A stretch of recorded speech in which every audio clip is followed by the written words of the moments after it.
Flosstube, I'm Michelle.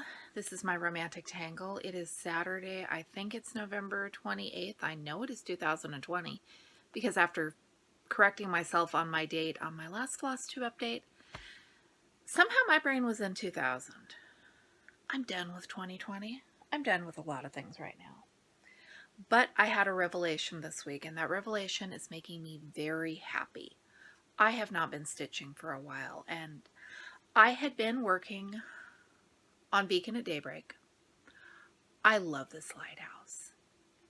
I wanted to keep going on it until I was finished, and that seemed like a good idea, and then I hit the point where I could not force myself to pick it up.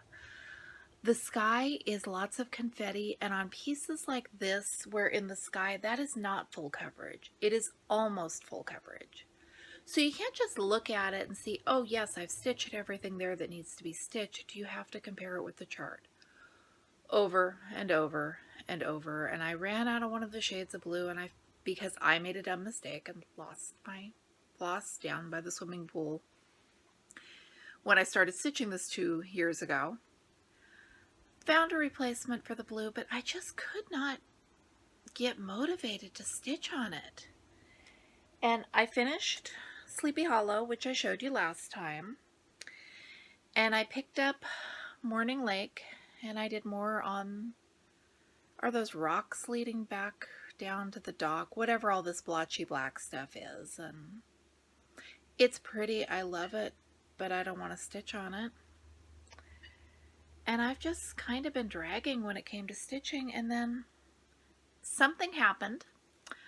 I picked up Furry Friends, and I stitched a little of this book stack down here by the cat, and that was fun. And I realized my problem is I am not in the mood for confetti stitching. I need something that is not confetti stitching, and this fits the bill perfectly. Except I bounced over and finished the face of the cat, and by a lot of standards, I think the face of the cat might be confetti stitching, but compared to those dimensional petites, it is nothing at all. So I finished my cat's face, and then I did this vase or whatever it is here. This project is big. I am almost at the edge of the chart here, but there's like another page. And I don't do a lot of projects that are multiple pages. I'll do like big fold out on one sheet, but traveling to another sheet is not something I'm used to. So it's kind of a shock to look and see, yeah, I've got all that other fabric back there. I am loving this. I always love Riola's kits. I always love the threads. I love the way it looks. This is only 20 colors, and most of it is shades of brown, but it is making me so happy right now. And I have stitched on this every chance this week I had. I think that wound up being like 8 hours, and I'm happily, the vase is not exciting, but I can stitch the vase, and I can finish the vase, and I can feel like I've accomplished something and completed it without worrying about how big this thing is going to be when it's done. And if you don't remember what it is going to look like, it's going to look like that. So yeah, after the vase, I've got a lot more to go. But like I said, I am enjoying it, and I needed something easier. And it took me way too long to find my something easier. I'm glad I finally figured out the problem and made the jump. And my husband and the boys have started watching The Mandalorian, so I have been stitching on my toffee socks. I got the second heel turned and about 1 inch of the cuff, and I think I may finish this before we get caught up with the second season. And I don't know if I'm happy about that or not. I like the socks. I'm just not nearly as enamored with the socks as I am with Furry Friends. And that's kind of where I am right now. While I was setting up to film this, I broke my camera tripod thingy and dropped my phone on my toe. It has been that kind of week. We got through Thanksgiving. I am not a great big happy holiday person, and holidays and pandemic, oh, it's going to be a long month of December. I was planning for this video and thinking that I had a couple of dumb stories about things that have happened with turkeys in previous years, and then I might ask you if you'd had any turkey disasters. I jinxed myself. Again, I've been jinxing myself all year long. Our local grocery store, Winco, runs a deal in November where with a $100 grocery purchase, you get a free turkey. We're a family of 5. I spend $100 a week just on our regular groceries, so I got our turkey for Thanksgiving dinner. And then the next week I went back and I got a turkey to put in the freezer for maybe Christmas, who knows. Another turkey. And that was 2 days before Thanksgiving, and they still had their coolers absolutely full of turkeys. And apparently nobody's buying the great big ones this year, so I didn't feel at all guilty about getting a second turkey, especially not when I'm buying that much worth of groceries. I was totally playing by the rules. I picked up my turkey by the mesh handle thing and was holding it, debating on whether it was going to be okay on the plastic shelf in our freezer, because our freezer and I have not been getting along. And it snapped, and I dropped a 19.7 pound frozen turkey directly onto my foot in the concrete floor. And thank goodness for social distancing, because I don't think anyone but my daughter saw it happen. And I did not use any of those mom hurt herself kind of words. I was really freaked out because it hurt. But at the same time, I'm thinking, I cannot just have broken my foot. And I am on blood thinners, and I am really, really afraid to look at my shoe to see what's going on there. I got lucky. All the weight of that stupid frozen turkey went on my toe, which I think I'd rather break my toe than the little bones in the top of my foot. I have nothing to base that off of. Had to limp through the rest of the grocery store because it was my one chance to finish our shopping before the holiday, and you gotta do what you gotta do. It wasn't nearly as bad as I thought. The top of my toe is kind of swollen and kind of purple, but considering the blood thinners, I figure I got off super easy, and I'll save the fun turkey disasters for next year, because we're all going to get through this and make it till next year, right? And other thing I wanted to share with you, I found a video over on Crime Scene Knits. Tansy is a CSI, so in a lot of her videos, she talks about her work and dead bodies, and she has lots of disclaimers about how her videos are not suitable for everyone. This particular video did not have anything about dead people in it, and I don't think that it had any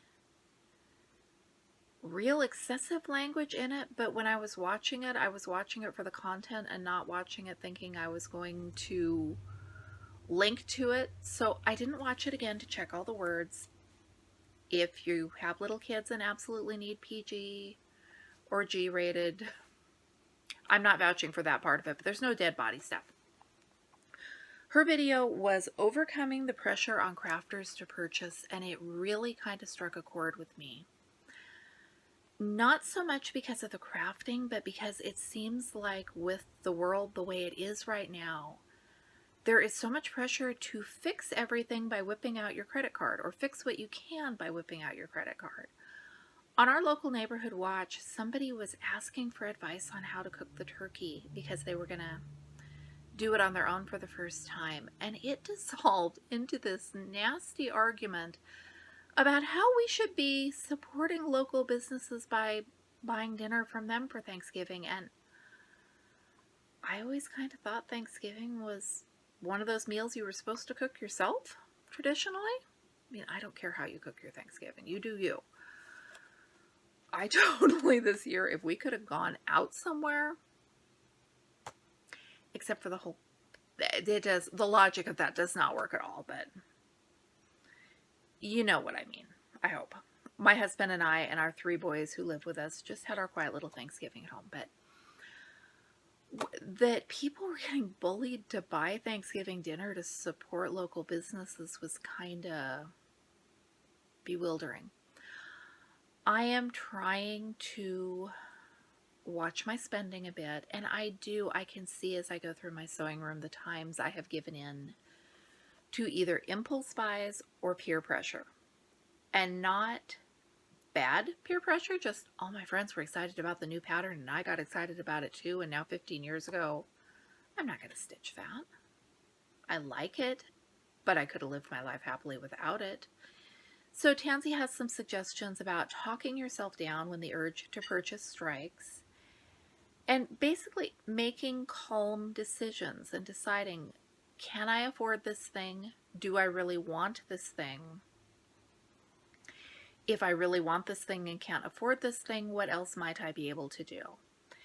And I know I've been trying the last couple of years, if I fell in love with a sampler because it had a big house on it, and it was a pretty sampler, but I already have a sampler in my stash that has a big house on it, so maybe I could stitch that instead, or maybe I could wait a little bit and still, if I still love that other one I fell in love with, maybe buy it then. Just not the quick, thoughtless, gonna click on that and order it now. Now, I did order a kit last week that is like absolutely nothing I've ever seen, and I can't wait for it to get here so I can show it to you. I went to the thrift store this week before I dropped the turkey on my toe and found a whole cart full of cross-stitching stuff. Probably, luckily, most of it was not cross-stitching stuff that needed to come home with me. I did find some, I can't remember the name of it. Is it Easy Count? The pre-gridded 14 count Ada that I am excited to try, and I cannot believe I found it at the thrift store for $2. So I'm super happy about that. Another article that I read, and I don't have it to link back to, and I question whether this article was real, because the person who wrote it was talking about their friend who had been going out to eat in restaurants, and he thought his friend didn't realize the danger, and apparently the friend thought that because it wasn't illegal to go eat in restaurants that it was completely safe from disease. I hope that when I am posting about going thrifting, I am not implying that it is safe and that you should go do it. I am making decisions based on where I live, what time of day it is, what day of the week it is, and if there's anybody else in the store. You can't compare my going thrifting to someone else going thrifting in a totally different part of the country. It just, any more than you compare my going grocery shopping to someone else going grocery shopping. I go in the morning after I pick my son up from his graveyard shifts, and there is nobody there at Winco. Going on a Saturday afternoon would be, I assume, a totally different risk level. It's a totally different experience. So I do not think that I am guaranteed to not get sick if I go to the thrift store. I wear my mask, I wash my hands, I stay way far away from other people, and I think it is a low level of risk that I am willing to accept to keep myself from going stir crazy. And I did a lot of thinking about if I was going to say that and how I was going to say that. But that's what it is. I do maybe some things other people wouldn't do. I see a lot of people doing things that there is absolutely no way I would do. I think we need to be informed, and I think we need to be cautious. And I think we need to be really careful if we are taking these slight risks, who else we are going and being around. For years with my grandparents, the kids and I, if somebody had the ghost of a sniffle, we did not go see Grandpa and Grandma because we were not taking whatever that was to their house. That was just how we did things. And I think now that I'm watching what's going on this year, that might not have been the common way to do things. I think it might be a homeschooling thing, because if my kids are sick, I can keep them away from everybody else, and I generally do. And this year, if somebody has a sniffle, yeah, we stay away from everybody else. And honestly, when we are all feeling healthy, there are 2 people outside my household that I have spent a little bit of time with because I went through the other friends I would like to see. My husband works in a factory. My son works in a big box store. I think I'm fine, but I don't want to expose them to whatever I might have. And I'm just erring on the side of caution on a whole lot of things and then being cautious with other choices and hoping for the best. That got rambly. I'm Michelle. This is my romantic tangle. I am going to go upload this and stitch some more on Furry Friends and see which others of my Riolas kits that maybe I can pull out and have more fun with. I hope you made it through the holiday, and I hope you're doing well making it through the rest. This is going to be a crazy year. I dropped my son off to work on they got Thanksgiving off, but he had to be at work at 10 p.m. Thanksgiving night. I do not understand that. There were people camped outside of GameStop in tents, and it was 30 degrees. Even not considering viruses, I hope those dumb kids had good coats and warm sleeping bags. And I used to do Black Friday. I used to love Black Friday, but not at those temperatures and not all night long and not in a tent in that part of town. Just no. Be careful, take care of yourselves, take care of your loved ones and everyone else. I'm Michelle. This is my romantic tangle. I have got a video about my cross-stitching cart full of goodies if you want to see that. Not much of it came home with me. I found 2 more vases like that white hobnail vase I showed you in my last Flosstube episode and did not bring them home because I'm not sure I needed a red one, but now I almost want to go back. There will be other vases in the future, and I can be patient, and if I find another one at a good price, I'll have a better idea that I really want it. I'll see you again soon.